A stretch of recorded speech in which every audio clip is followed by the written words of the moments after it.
quote, their whole thing hinges on what they get from the quarterback. They have enough to score points if they have a quarterback who can operate the offense.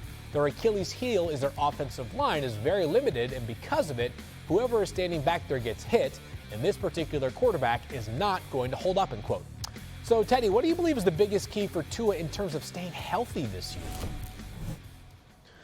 Okay, first of all, the system that they run there, I think it's advantageous to protect quarterbacks with the run game, play action pass, and all of the motion and smoke and mirrors that keeps defenses occupied. So that can help Tua for one. The offensive line, I mean, yeah, I think they can be capable, okay? But for me, it's about how Tua stays healthy, because I really think they can win the AFC East. Man, that defense is going to be great. But staying on Tua, I believe it's the way he falls, okay? Now, we as athletes, when we see people go down, usually the neck doesn't whip back like that, okay? In terms of whipping back of the neck, is it something core-wise? Is the helmet too heavy for his head? Does the player need to wear a neck roll to prevent that? Now, quarterbacks in today's day and age, I don't think they'll be wearing a neck roll out there. But Tua is going into and learning jiu-jitsu this offseason. And I think that's fascinating, because I think that's exactly what he needs to do, is learn how to fall. Learn how to fall where it doesn't roll. His body catches, and instinctively he knows not to whip that head back, because if you look at, you showed all of the hits right there. It is the whip of the back of the head, and that's what has to stop. Tua can stay healthy when it comes to concussions if he prevents that. So I'm fascinated to see how the jiu-jitsu helps that, guys. Well, Steve Grogan more than neck roll, Teddy. Yeah, I know you know that. It was kind of a sweet He look. did. Here's what I would say about Tua, and that there's a coaching point for quarterbacks as well. Teddy's talking about the falling. And that is a real thing. You look at some guys, they naturally know how to hit the ground and hop back up. Other guys, it's a labor. Now, I will say this.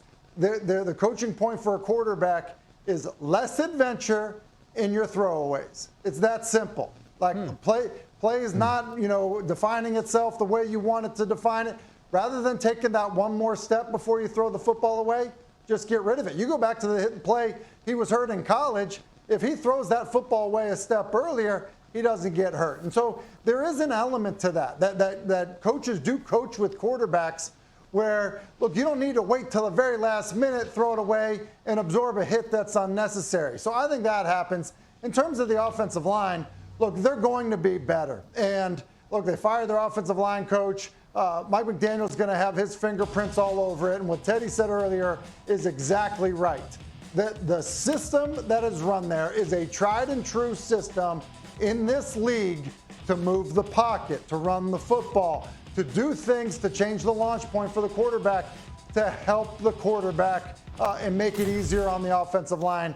I would expect that to be the case with another year under this coaching staff. So, Diana, everybody is, of course, wondering, after we didn't see Tua in their playoff loss, what are you hearing right now in terms of his current health? I'm so glad that Teddy brought up the jiu-jitsu, because I think when that headline first came across and we learned about it, it seemed a little hokey to some people, because it's like, well, how can jiu-jitsu really apply to football? Is this just an excuse to maybe veer us away from the problem, which is the fact that he's dealt with 4 concussions in a season and head injury? And the more I dug on it over the last few days, just about where Tua is right now, the investment in this offseason program seems to be where everyone has a lot of positive things to say, the things that he's doing out there. We've been talking all show about these young quarterbacks getting comfortable in offenses. The confidence Tua has now as the leader of this team in this offense under Mike McDaniel now, and having that full grasp, they're already seeing the benefits of that and the growth. So really, it's going to go back to, can he stay healthy? And it seems that he's doing absolutely everything he possibly can to do that. There's really nothing else we can ask. Yeah, we'd love to see him stay on the field for an entire 17-game regular season next year.